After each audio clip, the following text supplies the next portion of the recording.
Hour number 3 of the early line, live right here on this Thursday on SportsGrid, starts right now. I am Ben Stevens. He is Donnie Rightside. We welcome you into our final hour up until 11 a.m. Eastern time. We have just one more night of NBA action before the All-Star break. A triple header of games that we will break down here in this third and final hour. A night around college basketball as we look back on yesterday. Forecast tonight as well with the number 2 team in the country in Purdue in action with John Rothstein to end out this third and final hour. Some NFL free agency conversations to have as well. And one as we are about to enter the All-Star break, Donnie, that was a hot button topic in the past 7 days or so around the association. Exactly a week ago, NBA trade deadline. Tonight, 3 games around the association. Final night of action for a week before next Thursday, and we return from the All-Star break in the NBA. Around LeBron James, we asked the public to end out hour number 2, will LeBron retire as a Los Angeles Laker? Most of the public saying no, around 64%. Donnie is doing what the poll is titled as he is fading the public.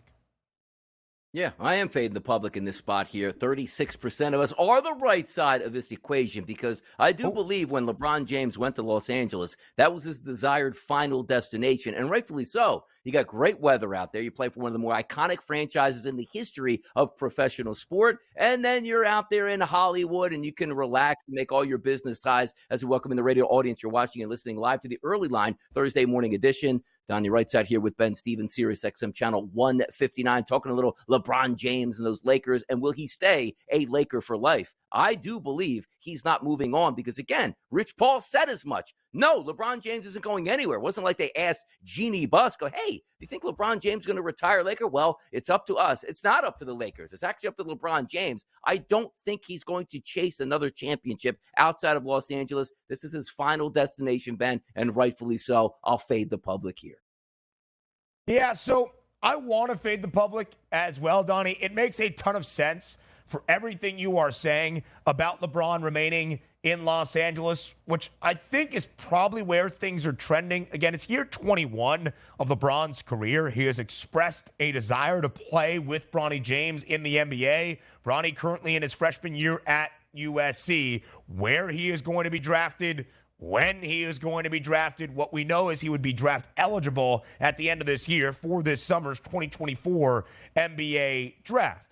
And that's a huge part of this conversation. So was the reports that we saw this week from ESPN's Adrian Wojnarowski. Over a 24-hour window prior to the trade deadline, again, that was exactly a week ago, that included owner-to-owner conversations, the Warriors made an unsuccessful bid to convince the Lakers and LeBron James to consider a trade to pair him with Stephen Curry. In that article, in further reporting, Philly was mentioned, maybe doing a little bit of due diligence out there in the trade realms for LeBron as well. Obviously, it was unsuccessful. LeBron James remains an LA Laker, with this offseason and the summer really being that key component of if LeBron will end his career as a Laker. Is it just 1 year with Bronny James? Could the Lakers be in position to make that selection, to make LeBron happy for one final season? Does he want to play beyond that into his 40th year on this earth? That remains to be seen as well. But the Lakers probably are his final destination. I said as we ended out hour 2, and it's a conversation I've had with Kevin a lot about LeBron and how he will be viewed throughout his tremendous and historic and record-setting NBA career. How do we view LeBron James? Is it the native son of Cleveland, of Akron, Ohio, that delivered the Cavaliers an NBA championship that was the first overall pick? Or is he going to have his jersey retired by the Lakers, where he also won an NBA championship and ring? Of course, stops in Miami, where he won championships there as well. Growing up in Los Angeles, a kid of the Kobe and Shaq era, I don't really consider LeBron a lifelong Laker, and he certainly hasn't been. But is that where he ends his career? Is that where he ends his legacy in the NBA? I think that's an important part of the conversation as well. How will the Lakers regard LeBron, one of the 5 all-time greats to play for that organization with so many historic figures in the history of the NBA? Yeah, and also you're talking about an iconic franchise that needs icons here, and LeBron James is an icon. We can all agree. Kobe, on his last legs for the final few years, didn't give a damn. He was taking all the money he could possibly get from the Lakers, and Lakers are willing to give him all the possible money that he could earn here signing forward. So there's no thing that says to ourselves, hey, you know what? In the past, the Lakers have been known to cut the ties early on a superstar player when they don't think he's, has enough to maybe carry us to another championship. He should be able to stay there based on what Kobe did with the Los Angeles Lakers and had some terrible years with the Lakers late in his career. But also, let's be honest with ourselves. If Bronny James comes out of the draft this year and gets drafted in the late second round to the Charlotte Hornets, LeBron James is going to opt out of his contract and go play in Charlotte for like the vet minimum just to play with his son. It doesn't make any sense. Yes, we would want him to play with his son. He wants to do that. That would be a really cool moment. But what expense here? What if Brooklyn drafts him? LeBron's going to go to Brooklyn and not the New York Knicks and sign for $3 million a year? I don't understand where that would happen. The best case scenario would be, hey, look, the NBA, we know, and look, it's not rigged anything. We always talk about the scripts here. Hey, Lakers, use a second-round draft pick on Bronny this year. Bring him in. That way I can stay. It's a win-win for everybody, right? Right now, Bronny James is favored to go to the LA Lakers in the 2024 NBA draft. Plus 750 is that price. The Heat and the Knicks, other big markets, plus 950. Of course, a return to Cleveland, Ohio would be 11-1. Now, there's going to be so much conversation, as there was last year when Bronny James was named a McDonald's High School All-American and was considered one of the 5 or 10 or 15 best recruits in the country, and in mock drafts already projecting out 2024. If his name was Richard Smith, would he be regarded with all of this notoriety? Of course not, but that's not the reality. Bronny James, when you look at the reality, in the 16 games he's played this season for USC, and it should be noted, of course, he experienced a very scary incident in summer workouts at USC, a cardiovascular event that sidelined him for the early portion of this season. But in the 16 games he has played, he has started 6. He is averaging 5.8 points per game for the Trojans, 3 rebounds, 2.6 assists. It is not a historically great college basketball season, but as we often know, Donnie, college basketball and the stars at that level don't always translate, or the lottery picks in the NBA either way. No, it certainly doesn't. So, I mean, you can't give him the short end of the stick, but my goodness. If you would have told me, Ben, hey, by the way, SC is number 1 in the country. It's hard to get through 3 lottery draft picks already in that starting lineup and get the basketball yourself. That's not a great team. He should be averaging more, and maybe Bronny has to stick around an extra year in SC to prove his value to the NBA. I was told by some on this show and across the SportsGrid network, I'm not going to name names, that Bronny James and USC would be the biggest storyline of the entirety of the college basketball season. Each and every night they took the floor in Los Angeles. I don't know about that. We're back on the early line. Some NFL free agency conversation next.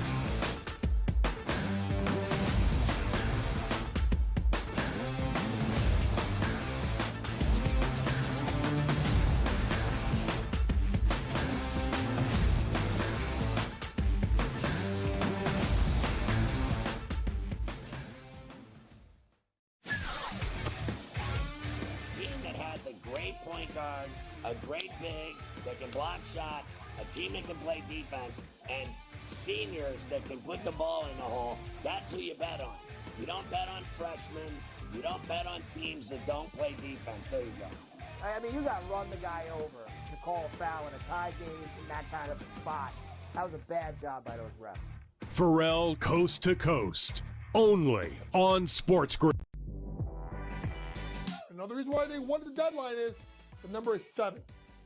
Those are the tradable first-round picks the New York Knicks have. And that could be something to look out for in the future. Does New York back it up and throw a ton of picks to a team like Dallas, maybe in the future, to get Luka Doncic? Betting above the rim, only on SportsGrid. I'm sort of starting to figure out where the Canadian guys play well, bro. Not Hawaii, not California. Give me a Canadian in Ohio, Cam. Give me a Canadian in Michigan. Give me a Canadian at the Waste Management. Good old Charlie Hoffman, the representative of Waste Management, played the best tournament of his life in the 8 years and lost in a playoff to the Canadian. It turned out to be like a wicked tournament. Shout out to Nick Taylor, gave BC's finest. Sports Rage Late Night. Only on SportsGrid. Your gut says Miami is going to win, and you should take the over. Your gut also said your NFT selfies would only go up in value. They didn't. But your head is on SportsGrid and knows the QB is in concussion protocol. The backup has a 45 QBR against the zone coverage. The New York D has the most sacks in the league. So yeah, trust your head. It's smarter to be on SportsGrid. Anyone that's been to a sporting event, the atmosphere before a game, I think Game Time Decisions has that same exact atmosphere. This is our arena. This is what we do. There is going to be an energy to Game Time Decisions that you will feel night in and night out. The excitement you get when you lock your bets in, when you're figuring out what you want to do, we can zone in on the biggest games each night. I want this to be the place that people come to before the games start so they feel as ready as possible to lock in their cards. We are going to hit every single one of those markets that you need to know about. We're going to go through every single thing, and I've got a great team behind me that's going to help me get the job done. There is not going to be a better place, I promise you, than Game Time Decisions to get that new information, react to it, and be able to then bet accordingly. We will have everything at our disposal, and we will use that to our advantage. I'm Kevin Walsh. Tune into Game Time Decisions from 6 to 8 p.m. Eastern on SportsGrid.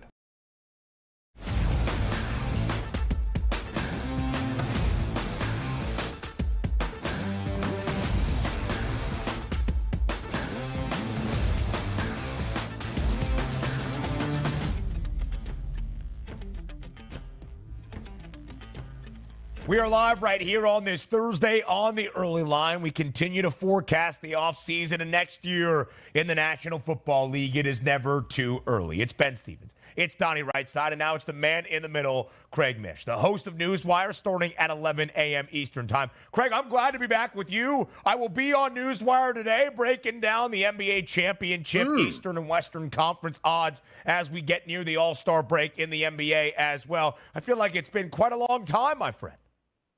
Yeah, I mean, you guys were out in Vegas having the time of your lives there and, just interviewing all the stars, the Radio Row. And then, you didn't need a couple of days off after that. I've been there. I've done that. So I get it. But yeah, it's great to be back with the three of us here on our little meeting here. It's, feels like we have a lot to talk about here with the NFL and, of course, baseball starting up as well. Donnie took Monday off. Who's to say who doesn't work harder here on the early line? So, Craig, the hot stove in MLB this offseason was really at a simmer. Free agency in the NFL has really picked up over the last few years as well. Free agency is like the storyline for the NBA each and every summer. It has been one filled with acquisitions and trades in the National Football League the last half decade or so as well. As you look at the notable upcoming free agents this offseason around the National Football League, who do you believe is that individual that will really kind of change the landscape around the league?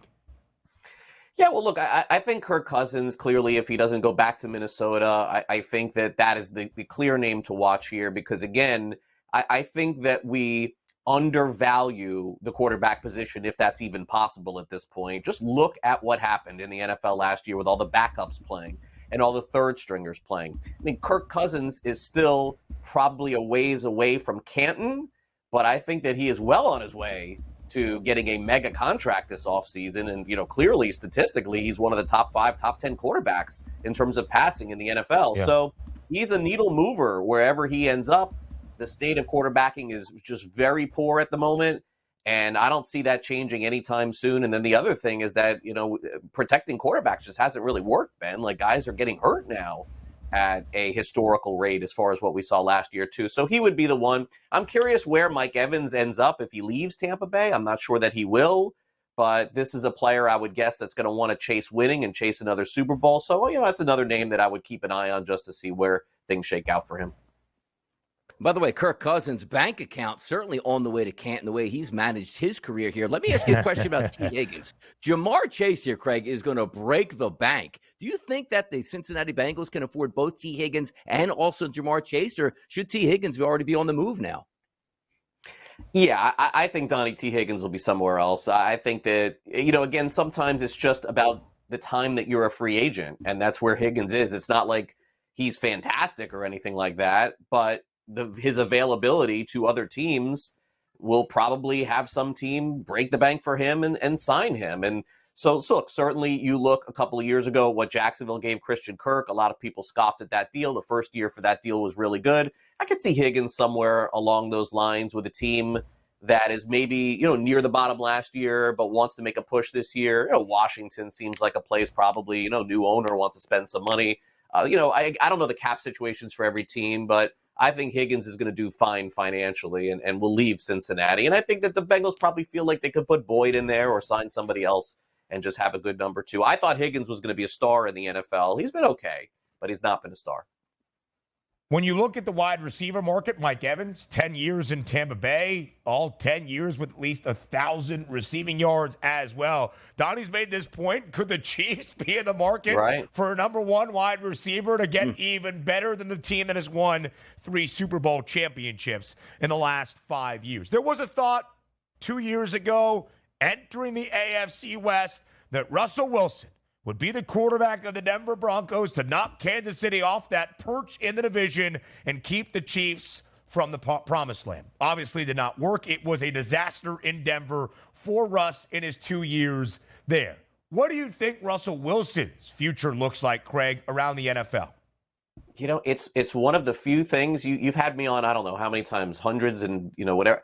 This is one of those situations, if you go back and watch all the SportsGrid shows, I talked about Russell Wilson. I think I was the only one that said, I don't know. I don't think this is going to work. I believe it or not, you can go back and watch this stuff. I think I was the only one saying that.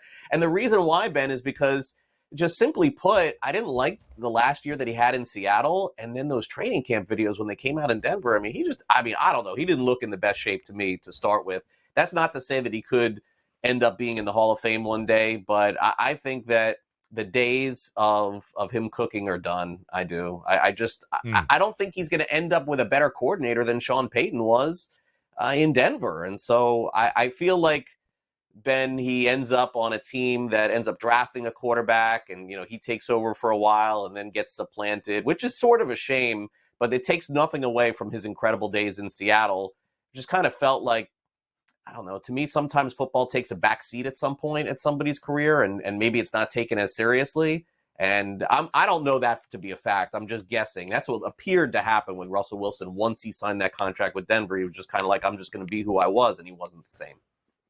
And what a disaster it was here for the Denver Broncos. Not only it's not like, hey, we made a free agent signing. Like, no, you moved mountains to get this guy a ton of draft capital, gave him one of the biggest contracts in NFL history, and now you want to move on. It's not like, hey, it's a clean break. You take a massive dead cap hit just to get rid of him as another team basically doing you a favor. Let's take a look at the Chicago Bears who sit at the top of the NFL draft here coming up. The first question I want to ask you here, Craig, is do the Chicago Bears use that pick or trade that pick away? Yeah, I like Fields. Like, I don't know. I don't know what I'm missing here. Again, if you're looking at quarterbacks in the NFL and you ask somebody, name 15 good ones, you can't do it. And Fields would be, to me, in that top 15. So I understand you're always chasing championships and everyone wants the next Mahomes or the next Burrow. But, sometimes it's Justin Herbert, who is great, but, hasn't won anything. Or it's Tua, who is great, but hasn't won anything. And what is the margin from those guys to Justin Fields? Is the gap that big? I don't know. So to me, if I'm the Bears, I'm kicking the can another year. I know Bears fans wouldn't want to hear that, but that's what I would do. Keep Justin Fields. Get your draft picks for this year and next year, too. Invite some desperate team to come up and take Caleb Williams or someone else and build yourself a dynasty if you can. So to me, that's the way that I would handle it. I don't know what the Bears are going to do, though, Donnie. It'd be a guess. Yeah, Craig, we had that conversation earlier on in hour 2. It would seem that if you keep Matt Eberflus, you are building on what you already had and some success, winning 5 of your final 8 games to end out the regular season. But if you're going to keep Matt Eberflus and then move to a different quarterback and make that change in your future, is Matt Eberflus your coach for the next 3 to 5 years, like you hope Caleb Williams is going to be your quarterback for the next decade plus? That's really the interesting conversation for Caleb Williams versus Justin Fields. So if it is going to be the Bears or whoever selecting first overall, do you believe that first overall pick, Craig, is going to be Caleb Williams out of USC? I know it was not the best finish to his season, but yes, I do feel that he will go first overall. There's some track record for success, Carson Palmer. There's some track record for failure in Sam Darnold. It just depends on the talent and on the year. And I think that the way that Williams is, he's a running quarterback in the NFL. So yeah, I do think it will be him in the end. I think what has yet to be determined, Ben, in the draft are the quarterbacks that we are not talking about a lot right now that end up going in the first round, which is just clockwork. Every year, we're not talking about someone, and then somebody named Jordan Love ends up going in the first round, So it's like, to me, that's the fun part of the draft is the helium after these combines and the desperation for these teams to draft quarterbacks, let's say, in the 20s, 25, Kenny Pickett, something like that. So, but yeah, I think Caleb Williams ends up being number one. The most quarterbacks we have ever seen in the modern draft era, that's the expansion 2-7 rounds, in a single round, or at least in the first round, was 5. There's probably 6 names you would float in the first round this year. Could be very quarterback rich. Craig Mish, we appreciate the time as always on this Thursday on the early line. We'll see you on Newswire in just about 40 minutes. More on TEL up next.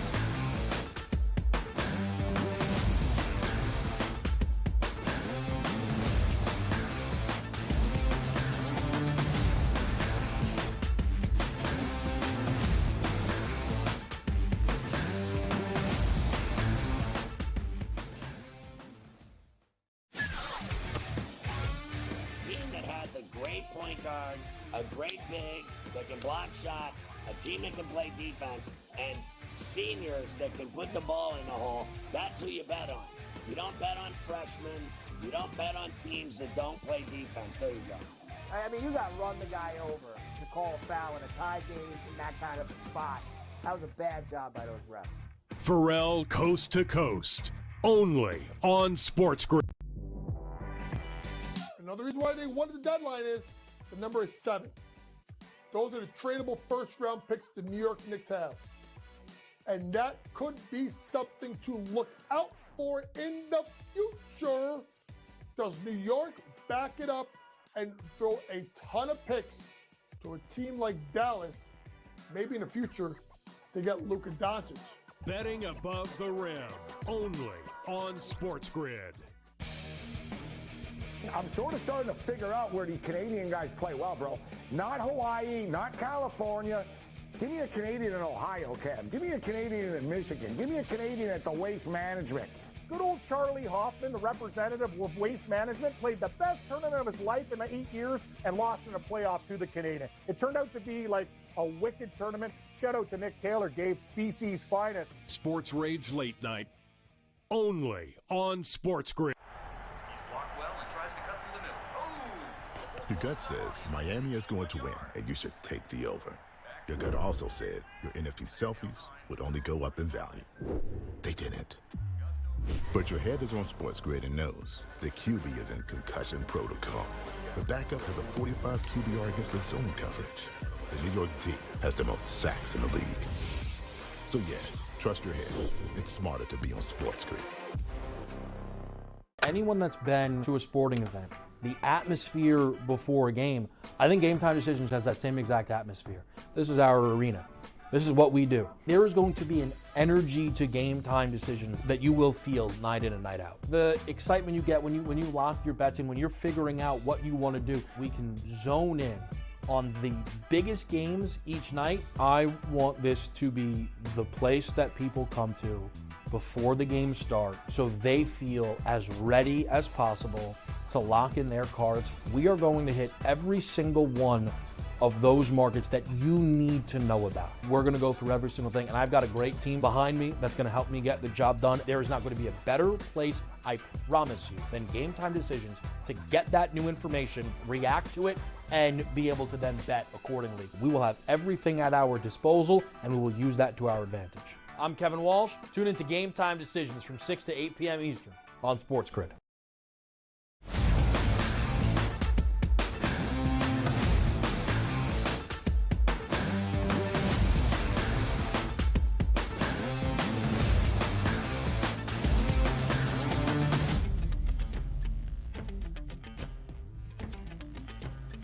Live right here on this Thursday on the early line on SportsGrid. It is a Thursday. It is a triple header.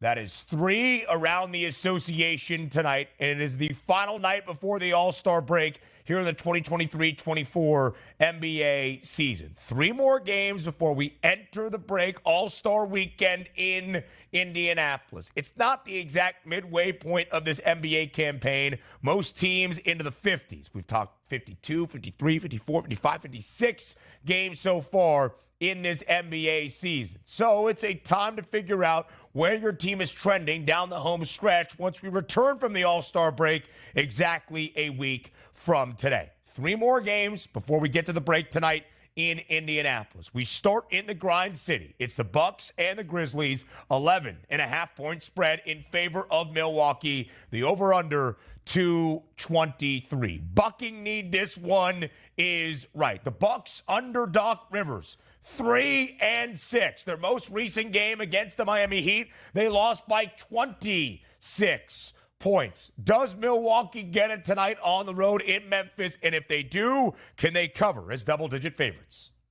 I'll tell you, from a betting perspective, it is nice to take a look at this game knowing that the Milwaukee Bucks were terrible in their last game. So you don't really want to leave that end of the first half of the season before the All-Star break with that bad mojo. I just didn't have it down the stretch. You would like to pick up a victory, but then again, we are human beings here. This is the night before vacation, and they're on the road in Memphis before the All-Star break, which even if you're playing in it, you're excited. But if you're not playing in it, you're probably even more excited because you get to go wherever you want for an entire week and relax and decompress and get ready for that playoff push. This is a steep line here for the Milwaukee Bucks. And also, we talk about Dame Lillard so many times on the show as every other game Dame. Well, he was actually bad in back-to-back games here. I'm expecting a bigger performance out of Damian Lillard heading into the All-Star break. But again, this is similar to what I look at for the Major League Baseball season. This is like the Sunday games in the afternoon before that All-Star break. Upsets usually happen because teams, quite honestly, aren't all that focused here because they know that vacation is coming. So if I'm looking at this game, I probably lean towards the Grizzlies getting double digits. But at the same time, don't the Bucks want to bounce back from that terrible performance against the Miami Heat?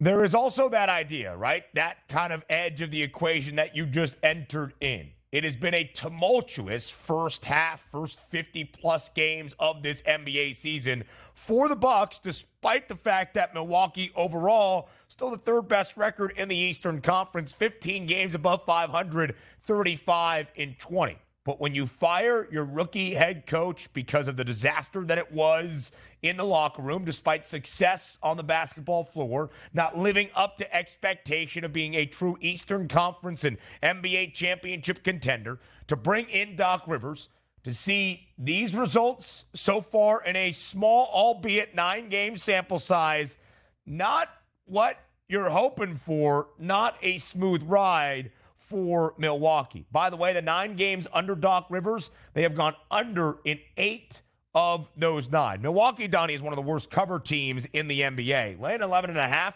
not exactly the way I'm going to approach this basketball game tonight. In fact, the Grizzlies, who have had a disastrous season as well, 19-36. Of course, Ja Morant was suspended for the first 25 games, then injured for the rest of this season with the torn labrum in his shoulder. And they've had so many injuries to Desmond Bane and Marcus Smart as a part of this Memphis side. It has been an uneasy time for the Grizz this year. 19-36, the overall record. But 18 games now without Ja Morant since we learned he was out for the remainder of this season. Booked as a dog in 17 of those 18. The Grizz have been at least fiery and competitive. They have covered in 11 of the 17. I don't love this game tonight. Maybe I'd lean under, knowing that's the way for the Bucks as they enter the All-Star break. But I would not lay 11.5 with Milwaukee.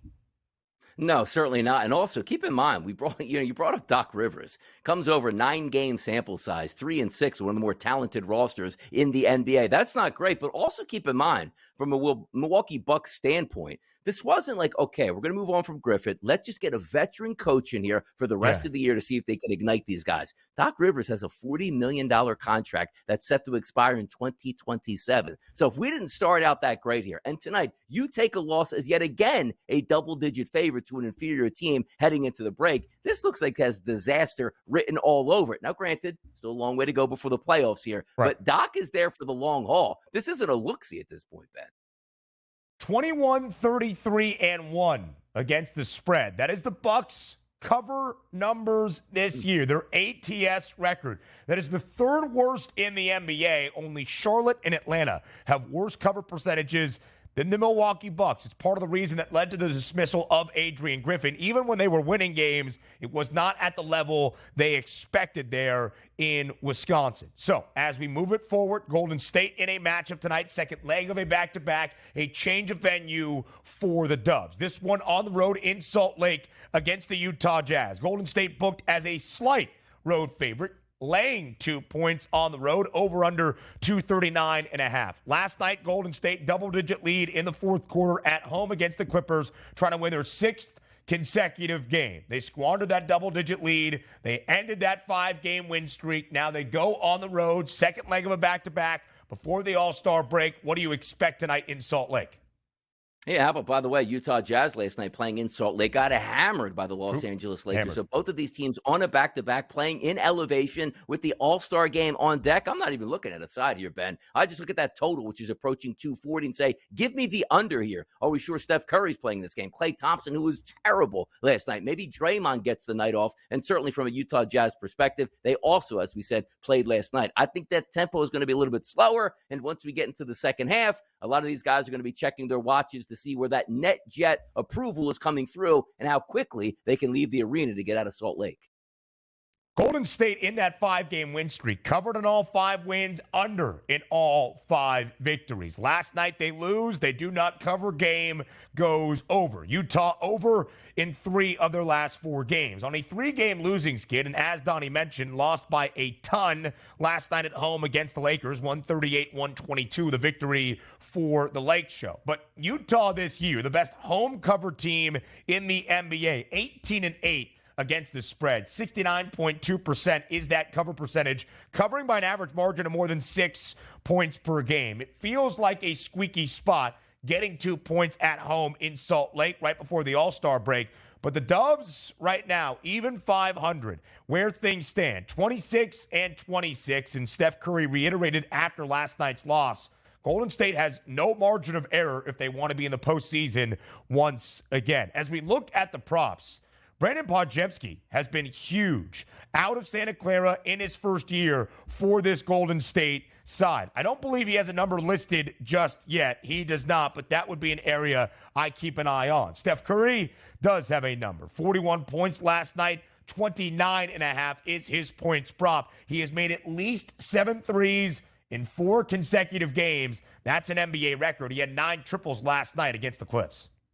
No, run him up the flagpole again tonight on that too, because you're taking a look at guys that are doing something historic. They want to keep that going, which means he's going to get all the shots he needs to make as many 3-point shots as he can. And also, if you want the sidebar here, you want to keep those tools sharp because you got a showdown on NBA All-Star Weekend against Sabrina Ionescu, who you want to keep everything in check here. Look for a lot of 3-point shots. And look, how did they lose last night? I mean, come on now. I'm still upset about them blowing that double-digit lead in the fourth quarter. Stop the madness, but he'll make a lot of 3-point shots tonight, no doubt. Yeah, I'm sorry, DRS. He has attempted 16 threes in these 4 consecutive games. In every one of them, he had 19 attempted threes last night, but at least 16 in all 4 games. He has recorded at least 7 threes, 30-plus points in 3 of those 4 games as well. Final game before the All-Star break in the Rose City. It's the Trailblazers and the Timberwolves. Minnesota, the NBA Western Conference best team at this moment. 9-point favorite on the road against the Blazers. 214.5 is that total. Yeah, it's pretty crazy low number, right? We're dealing with games mostly that 239s, 245s, even as high as mid 250s here. This is a really low number, but quite frankly, does make some sense. Why? Minnesota's the best defensive team in the NBA. I look for them to put the vice grip down tonight and put that stamp of approval on that first half of the NBA season up to the All-Star break, as they are the best team in the Western Conference. I don't like to lay this many points before the All-Star game, but I do think the Minnesota Timberwolves here put on a show tonight in Portland. These two played just 2 nights ago in Portland. Minnesota was booked as an 8.5-point road favorite. Now it's 9. The T-Wolves won by 12, 121-109, covering in that game. Minnesota has won 3 straight games, all a part of what will be a 5-game road trip entering the All-Star break. They've covered in all 3 wins, actually over in 3 of their last 4. But as Donnie alluded to, the best defensive team in the NBA, the total a couple of nights ago went over. Maybe we get that flip back spot here to go under 214.5. Anthony Edwards on one side against Anthony Simons on the other. 22.5 is the number for the Blazers star. 26.5 is that number for Ant. As you compare the props tonight, any spots that you like? Yeah, I mean, again, you want to ride that hot hand here. Last time we saw Anthony Edwards, 41 points. And again, the same team in the same building. And now with rest, give me Anthony Edwards shooting the lights out once again up there in Portland for me, Ben.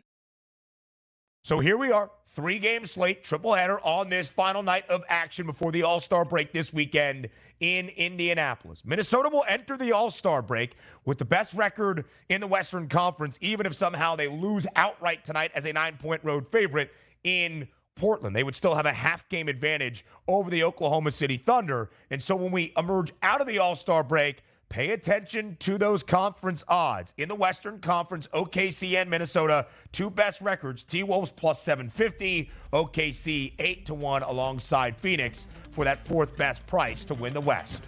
College basketball. John Rothstein up next.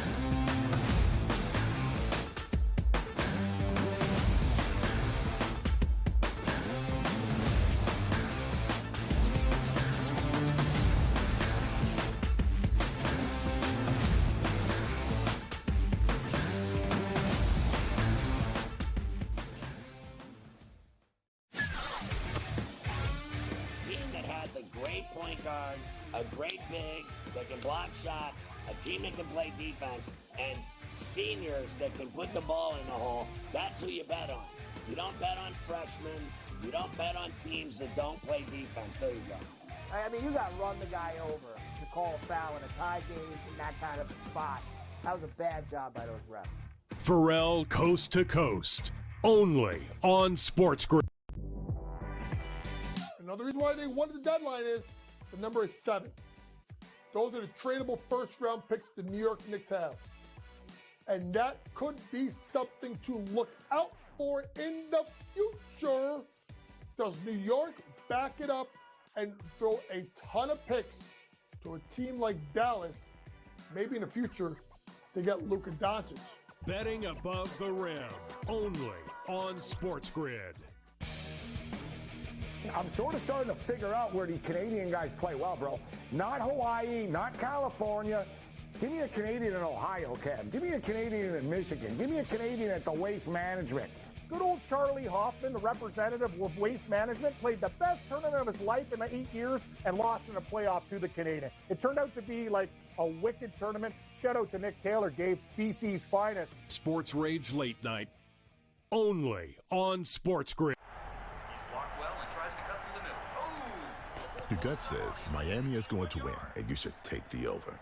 Your gut also said your NFT selfies would only go up in value. They didn't. But your head is on SportsGrid and knows the QB is in concussion protocol. The backup has a 45 QBR against the zone coverage. The New York D has the most sacks in the league. So yeah, trust your head. It's smarter to be on SportsGrid.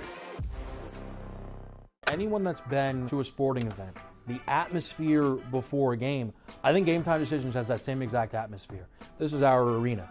This is what we do. There is going to be an energy to Game Time Decisions that you will feel night in and night out. The excitement you get when you lock your bets in, when you're figuring out what you want to do, we can zone in on the biggest games each night, I want this to be the place that people come to before the games start so they feel as ready as possible to lock in their cards. We are going to hit every single one of those markets that you need to know about. We're going to go through every single thing, and I've got a great team behind me that's going to help me get the job done. There is not going to be a better place, I promise you, than Game Time Decisions to get that new information, react to it, and be able to then bet accordingly. We will have everything at our disposal, and we will use that to our advantage.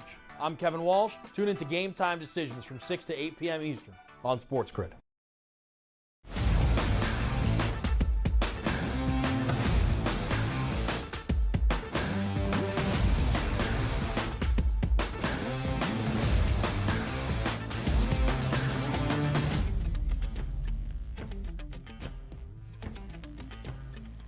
This is the middle of February, live right here on this Thursday on the early line on SportsGrid. I am Ben Stevens. He is Donnie Rightside. And the man in the middle is Mr. College Basketball. That is John Rothstein, joining us here on this Thursday all across the SportsGrid network on behalf of FanDuel, of course, doing great work with CBS Sports as well. Now, John, you remind people at each and every stage of this college basketball season, you do not wait until March to consume this chaotic and beautiful sport. But there might be some people here in the week following the Super Bowl and the end of a football season that are now diving into college hoops for the first time this year. What is the number one thing, John, those people need to know about this 2023-24 college basketball campaign?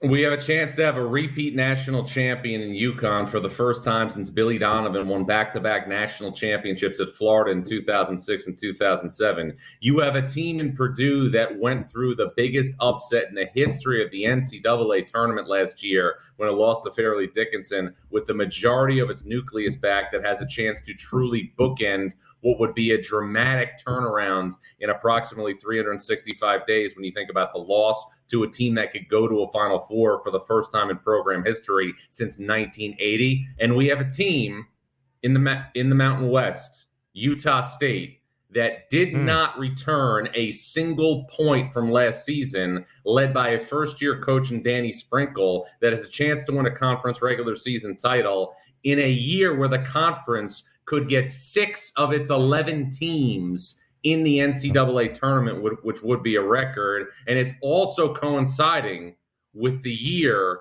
of the Pac-12 in its final stages. Ben, it's not anarchy. It's just college basketball. It is college basketball there, John. And also, we're almost through. Let's just say 2 more weeks in the month of February. That first week of March, we're already ramping up for conference tournament action with some of the mid-majors. But before we get there, the SEC was sizzling last night, and that includes those Auburn Tigers' 101-61 win against South Carolina, who came into that game 21-3. Talk to us about that performance last night by Auburn, which was sensational. Auburn at home is one of the most exciting teams in college basketball. And I think now when we think about the best home courts in the sport, you're obviously going to look at Cameron Indoor Stadium. You're going to look at Mackey Arena, where Purdue plays its home games. You're going to look at Hilton Coliseum, where Iowa State has made its own personal sanctuary. But I think you have to start talking about the jungle with what Bruce Pearl has created as one of the most electric home court advantages in the sport. That buzz is palpable, and it resonates off the television. John knows the FanDuel odds. He saw Auburn as an 11.5-point home favorite last night, and that line should stand out, and it was the correct large line, snapping a 7-game win streak for the Gamecocks of South Carolina as well. Auburn, 9-3 in SEC play. South Carolina, now 9-3. Tennessee, not to be left out of the fold as well. Bud Walton Arena used to have a home floor advantage in Fayetteville, Arkansas. Not so much last night. The Vols go in to Fayetteville and knock off the Razorbacks 92-63. The Muss Bus is at a halt this season, John, and Tennessee picks up a nearly 30-point road victory. What is the best thing this Volunteers team does under Rick Barnes? Well, the backbone of Rick Barnes' teams, wherever he's been, has been consistent and a high-level defense. But you saw the scoreboard and the graphic right there, Ben. Even in a decisive win, Tennessee isn't just winning, but it's winning by scoring 92 points. Look, we might have a different feel about this Tennessee team in March if the score was 70-40 instead of 90-60. But really, the issue with Rick Barnes' teams in the NCAA tournament has been consistent scoring at a high level. This team is different. It was able to put up 92 points last night at Bud Walton Arena. I know that Eric Musselman is not having a vintage Eric Musselman season, but if you're good enough to go to Bud Walton and put up 92, if you're good enough to go to Rupp Arena and put up 103 like Tennessee did a couple of weeks ago at Kentucky, you are good enough to score the ball effectively enough to go to the Final Four for the first time in program history. But in the theme of Valentine's Day, be careful with Tennessee in your bracket. They've been known to break your heart. There you go. If we take a look at the SEC standings right now, John, 3 teams in the SEC with 9 wins. That's the Alabama Crimson Tide, the Auburn Tigers, and the South Carolina Gamecocks. If we're taking a look here at the FanDuel Sportsbook, odds to win the regular season here in the SEC, it's Alabama at a plus 130 price, Auburn at a plus 200 price, and Tennessee at plus 240. How does this play out down the stretch in your mind in the SEC? You know, Tennessee has an incredibly difficult stretch to end the season. Now, with that said, when you have a stretch that difficult, while it may inhibit Tennessee from winning an SEC regular season title, that could also put the Vols in position to accumulate enough quad one victories where it could be a number 1 seed in the NCAA tournament for the first time in program history as well. That is another storyline to monitor. I think it's going to be really, really interesting to see what happens. Obviously, Auburn is going to have to hold serve against Kentucky. I think, though, it's going to come down to Alabama, Auburn, or Tennessee. No love for the Gamecocks. 18-1 for South Carolina, a 9-3 mark. John, we asked you about what Auburn was able to say last night with that 40-point win at home against the Gamecocks. But Lamont Paris, of course, has reinvigorated the South Carolina men's basketball program, a 7-game win streak entering last night. Was last night's result against Auburn on the Plains just a blip on the radar, or does it mean something more for South Carolina? Well, look, South Carolina, and I was just going to retaliate, Ben, when you said no love at the Gamecocks, but I think we have an amicable relationship, so I don't want to throw blood in the water too early in the morning. But I will say this. South Carolina is playing like a Big Ten team in the SEC in terms of their ball security, in terms of the pace that they play at, and so on and so forth. It was a really tough matchup to go into the jungle and deal with Auburn last night, who plays the entire game when they're on their home floor like they're on a decline. South Carolina, to me, has been one of the great stories of this college basketball season. I think when you look right now at the race for National Coach of the Year, far and away, the top 2 candidates for the award are Dan Hurley and Lamont Paris. I think right now those two have separated themselves from everybody else. But beyond that, I still think you have to give the nod down the stretch to teams who have sat in the seat before. That is why now on February 15th, if you're asking me which programs do I think will be in the mix for an SEC regular season title, I still like Alabama, Auburn, and Tennessee. Let's get to some odds tonight in the Big Ten, talking about Mackey Arena in West Lafayette. That's the Purdue Boilermakers at home taking on Minnesota. Minnesota comes into this game 6-6 in the Big Ten. You take a look at Purdue, 11-2. Monster favorite here, 16.5 points currently at the FanDuel Sportsbook and a total at 146.5. Give us some pointers tonight between Minnesota and Purdue. Well, I think if it's Purdue, you're starting to look right now at a team that wants to keep getting better for the home stretch. Now, we know about the known commodities on this team. Zach Edey, in the pole position to repeat as National Player of the Year. Braden Smith has made a quantum leap from his freshman to sophomore year, has become a better distributor, has become a better rebounder. He's made a real nice jump at point guard. Lance Jones has been somebody who has given Purdue something it didn't have on the wing last season. Guys, there's 2 things I want to point out now when you look at the other 2 spots on the floor for Purdue. Matt Painter has somebody who I believe will emerge into a Big Ten all-conference caliber player when Zach Edey leaves and Trey Kaufman-Renn. However, I don't like the makeup on the floor when Trey Kaufman-Renn and Zach Edey are on the floor together because I feel like it's playing 2 5-men together. When you watch the game tonight, look at the spacing for Purdue when Mason Gillis, one of college basketball's ultimate glue guys, is on the floor for Purdue at the 4, versus when Trey Kaufman-Renn is on the floor. That is one thing. And another thing I want to point out, because I've been studying his game closely since I was streaming their games when they were on a foreign tour last year in Germany during the summer. Miles Colvin is somebody who I think over the next month could emerge into a factor for Purdue. And Ben, I was going over my numbers this week. In games this year where Miles Colvin plays double-figure minutes, he's averaging just under 7 points per game at 6.9 PPG. This guy gives Purdue another athlete on the wing, somebody who can make a shot. And this is somebody, again, if this game gets broken open in the first 20 or 25 minutes, somebody that could play some extended time, give Purdue another shot maker on the perimeter to go alongside Fletcher Lawyer. I think this is a name of somebody who could really be a factor for Purdue moving forward. I don't know if the minutes are available in Purdue's rotation, but he's on the radar. You see that 16.5-point spread. It should be simple for the Boilers at home tonight. They've won 8 straight to make it 9 in a row. But these are the things that John is pointing out right now that will ultimately determine how successful this season is for Matt Painter and Purdue, a team trying to reach the Final Four for the first time in more than 40 years. That was 1980. And, of course, trying to come back and have an answer to last season's disappointment at the end, being the second ever number 1 overall seed to be upset by a 16. Purdue now, John, favored with the best price at minus 9,000 to be on that one line once again in just over 4 weeks when the bracket is revealed on Selection Sunday. The defending national champs, UConn, minus 6,000 as well, and then 2 other minus money prices. Houston at minus 500, Arizona at minus 280 to be 1 seeds in the NCAA tournament. John, do you feel there are already teams that are locks to be on that one line come Selection Sunday in just over 4 weeks?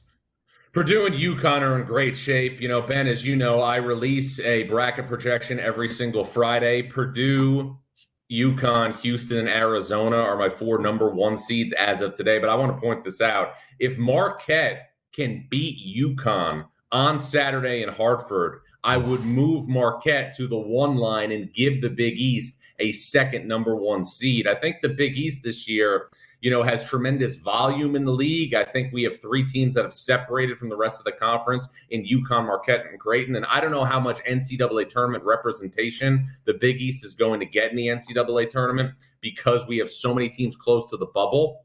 But I think you can make the case right now that the teams at the top of the Big East have the most national championship potential out of any other conference in the country when you look at UConn and Marquette. I don't think there's a league in the sport that has 2 teams better than UConn and Marquette right now. On March 17th, we'll find out who those true number 1 overall seeds are. But in the meantime, we always like to keep the focus here on who can win the national championship. John, we take a look at the FanDuel Sportsbook, the leaders in the clubhouse right now. Odds-wise, UConn plus 650, Purdue plus 650, followed by Houston at 9-1. How is this national championship picture shaping up for you? Well, I think Marquette is a steal right there at plus 2,000. You're looking at a team, again, that has the majority of its nucleus back from last year's team that won the Big East regular season title, won the Big East tournament title, was a 2 seed in the NCAA tournament and didn't have its best day in the round of 32 against Michigan State. And you have a player in Tyler Kolek who over the last couple of weeks has reiterated his status as the best point guard in the sport, trending towards a guy who could be the Big East Player of the Year in back-to-back seasons. Marquette right now clearly on an upward trajectory.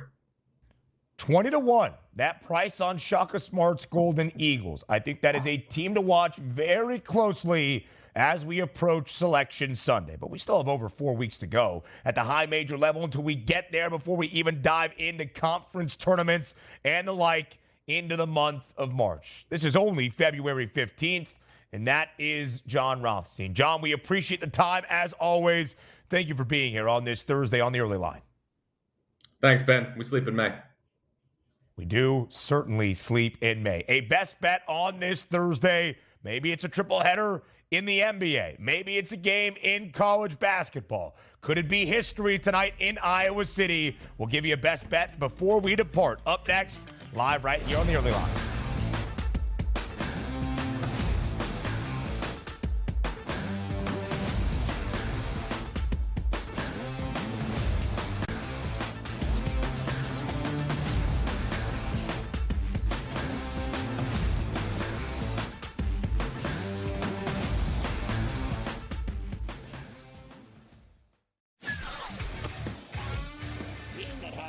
great point guard, a great big that can block shots, a team that can play defense, and seniors that can put the ball in the hole. That's who you bet on.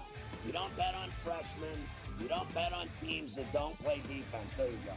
I mean, you got to run the guy over to call a foul in a tie game in that kind of a spot. That was a bad job by those refs. Pharrell Coast to Coast, only on SportsGrid. Another reason why they won the deadline is the number is 7. Those are the tradable first-round picks the New York Knicks have. And that could be something to look out for in the future. Does New York back it up and throw a ton of picks to a team like Dallas? Maybe in the future, they get Luka Doncic. Betting above the rim, only on SportsGrid. I'm sort of starting to figure out where the Canadian guys play well, bro. Not Hawaii, not California. Give me a Canadian in Ohio, Cam. Give me a Canadian in Michigan. Give me a Canadian at the Waste Management. Good old Charlie Hoffman, the representative of Waste Management, played the best tournament of his life in 8 years and lost in a playoff to the Canadian. It turned out to be like a wicked tournament. Shout out to Nick Taylor, gave BC's finest. Sports Rage Late Night, only on SportsGrid. Your gut says Miami is going to win, and you should take the over. Your gut also said your NFT selfies would only go up in value. They didn't. But your head is on SportsGrid and knows the QB is in concussion protocol. The backup has a 45 QBR against the zone coverage. The New York D has the most sacks in the league. So yeah, trust your head. It's smarter to be on SportsGrid. Anyone that's been to a sporting event, the atmosphere before a game, I think Game Time Decisions has that same exact atmosphere. This is our arena. This is what we do. There is going to be an energy to Game Time Decisions that you will feel night in and night out. The excitement you get when you lock your bets in, when you're figuring out what you want to do, we can zone in on the biggest games each night. I want this to be the place that people come to before the games start so they feel as ready as possible to lock in their cards. We are going to hit every single one of those markets that you need to know about. We're going to go through every single thing, and I've got a great team behind me that's going to help me get the job done. There is not going to be a better place, I promise you, than Game Time Decisions to get that new information, react to it, and be able to then bet accordingly. We will have everything at our disposal, and we will use that to our advantage. I'm Kevin Walsh. Tune into Game Time Decisions from 6 to 8 p.m. Eastern on SportsGrid.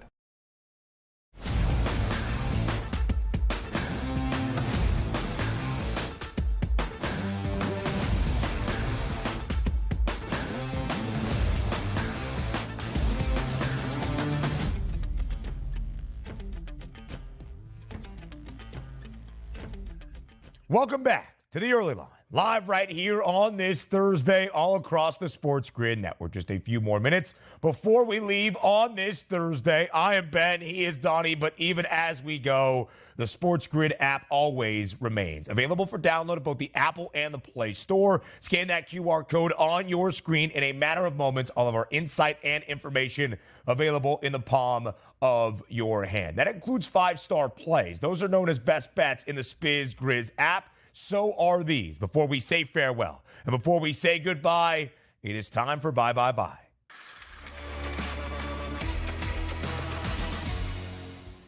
Man, I feel like I haven't given out a non-Super Bowl best bet in 2 weeks pretty much. But Donnie, right side, you get us going on this Thursday. I'm going to give you a couple numbers here, Ben. First, 16, 16, 16, and 19. That's the last 4 games here for Steph Curry firing from three-point range. How about the makes here, Ben? 11, 9, 7, and 9. Those are the makes for Steph Curry tonight. If you take a look, 5.5 is the number at the FanDuel Sportsbook, plus 116 on his made three-point shots. He's knocking down 6 tonight. I'm taking that plus money down. Let's go, Steph Curry. Don't let me down. I don't think he's going to let you down. I think this is a very important game for Golden State to win a 2-point road favorite in Salt Lake against the Utah Jazz right before the All-Star break, to go into the All-Star break with a winning record. The Dubs currently sit at an even 500, 26 and 26 in that 10th spot in the Western Conference standings. Big Ten basketball at the rack tonight in Piscataway, New Jersey, never known as Jersey Mike's Arena. Have you been paying attention to Steve Peichel in the Pounding Nails Rutgers Scarlet Knights? They've won 3 straight games. They have gone under in 6 of their last 8 games. They play a suffocating level of basketball. Rutgers a 4.5-point favorite at home tonight against Northwestern, but we take the under of 130.5, the total for a Big Ten battle tonight in Piscataway. He is Donnie. I am Ben. We will talk to you on a Friday tomorrow on the early line starting at 8 a.m. Eastern time.